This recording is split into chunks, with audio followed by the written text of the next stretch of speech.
The United States is potentially on a knife's edge away from war with Iran. I can't believe I'm even having to say this out loud.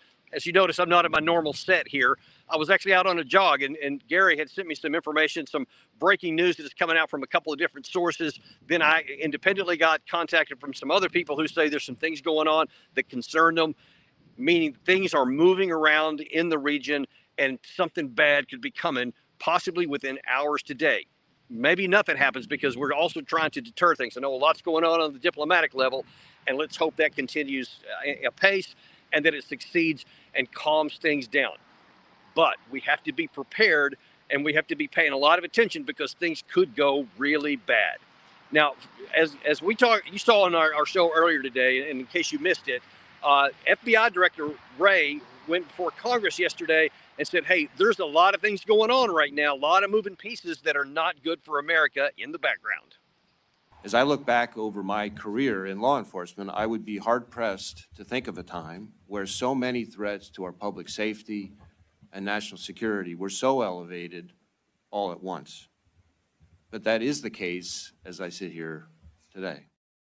And why is that? Why are so many things all at once? What's going on in the Middle East that's causing all these troubles? Why have American troops been killed already in the Middle East?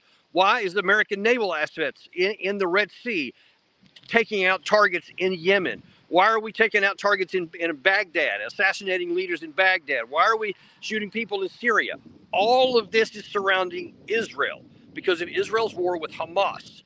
All the things that they've been doing, the way they've been conducting that war, that's crucial. Not just that they were attacked on 10/7 and they had a right to respond, but how they've been doing it is causing a lot of repercussions and ramifications for us. Now then, because Israel chose on April the 1st to attack the embassy of Israel, not just assassinate one of their leaders, as they had done many times actually since October 7th, they chose the most painful, emotional target they could, designed, I believe, to draw a response from Iran. Yesterday, Netanyahu went out before his people and went in front of a fighter jet and talked to some of his fighter pilots and said this. אמרתי שאנחנו בימים מאתגרים. אנחנו בעיצומה של המלחמה בעזה שנמשכת במלוא עוזה. במקביל אנחנו ממשיכים במאמצים שלא נפסקים כדי להחזיר את חטופינו. אבל אנחנו נערכים גם לתרחישים של אתגרים מזירות אחרות. ואנחנו קבענו עיקרון פשוט. מי שפוגע בנו, אנחנו פוגעים בו. אנחנו נערכים לענות על הצרכים הביטחוניים של מדינת ישראל, גם בהגנה וגם בהתקפה. And of course, as we pointed out there, the fact that he points out offensively, and he's standing before the power projection capacity they have. They obviously don't need those fighter jets to go after Hamas. So who do you think that's for? So he's talking about that like they're already prepared for doing this, right? So now then today, I get from Gary, he sends me some information, and somebody else sent me some information. Gary, if you can throw those up on the screen there, that the United States is moving lots of assets in the area.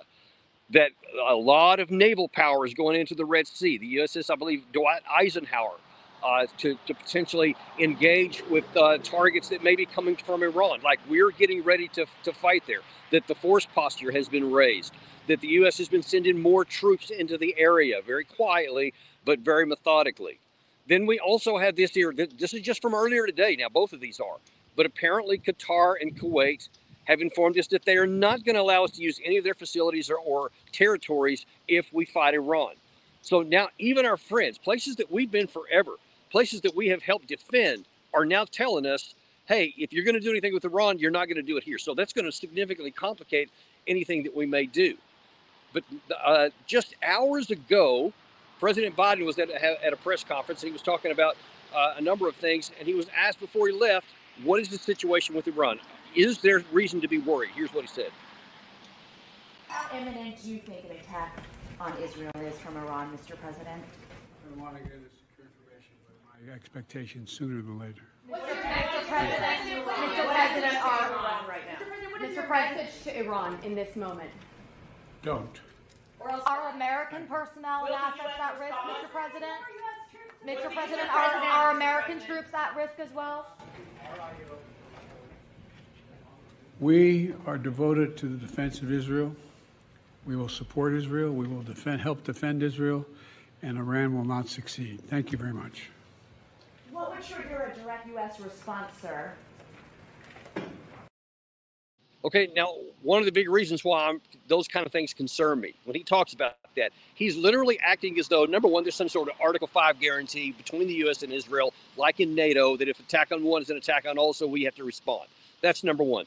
No, there's not. There's not any kind of Article 5 guarantee whatsoever. We give them billions of dollars every year for defense so that they can handle their own national security.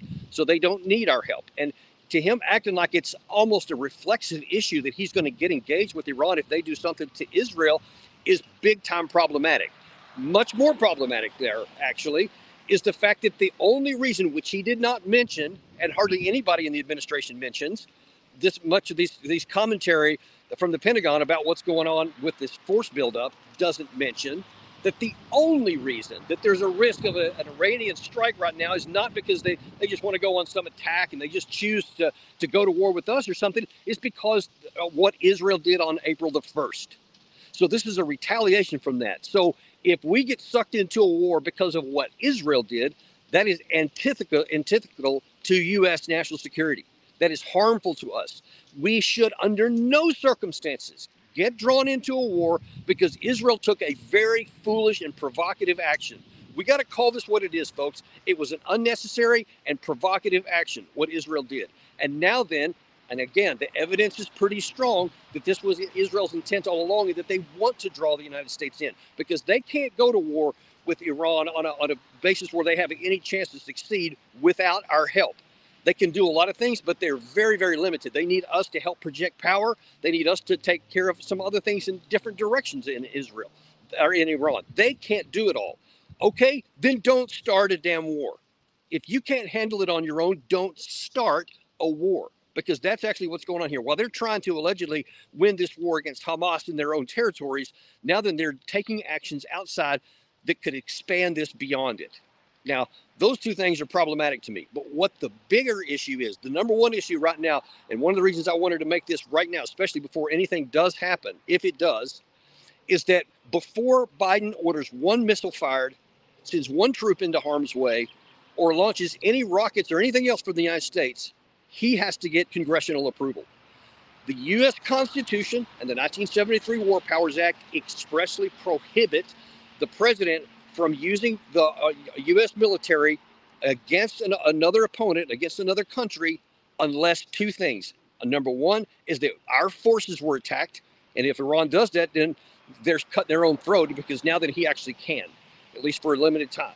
He can respond if they do that. Short of that, he is not authorized by the Constitution to do that unless we're attacked, or the other one is that Congress gives pre-authorization, that Congress declares war, or they give some kind of UCJ, some kind of an authorization. They haven't done that. So Biden can't do that because we don't even have a treaty, an alliance, a fighting treaty with Israel. And the Congress hasn't authorized it. So he can't just use it. So listen, folks, you have to authorize a war. You do, the American people. We have to be on board with this. And I assure you, most people are not going to be on board. Like a vast majority of people are not going to be on board for a war that doesn't need to be fought, that has nothing but loss for the United States and has no upside potential. And anybody who thinks otherwise has not been paying attention for the last several decades. I mean, let's go all the way back to the Vietnam War, and everything forward has been disastrous when we have chosen wars. None of them have ended well. Many of them are still going on to this day. We're still in Somalia, for crying out loud. We're still in Iraq this day. And we shouldn't have ever been in either one of those places. That's the truth. Now, those are embarrassing. We obviously, you know, the issue with Afghanistan. It can get so much worse with Iran, for reasons I've told you before.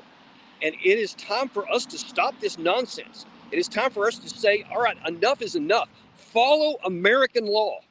Don't get drawn into a war on somebody else's benefit.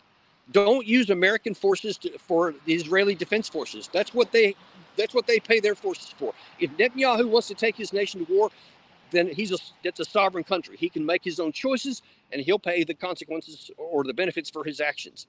But that does not justify him drawing us into a war, and we sure don't need to be rewarding him by doing exactly what he wants and being used like fools to go fight a war for him that's not in our interest. I hope to God that doesn't happen. I know for sure because the people I've talked to that there's lots of things happening in the background diplomatically. I pray that those continue on and that cooler heads prevail, and that even though we have more weapons in the area and that Iran is almost certainly going to do something, hopefully some diplomatic cool heads can prevail and we can avoid this.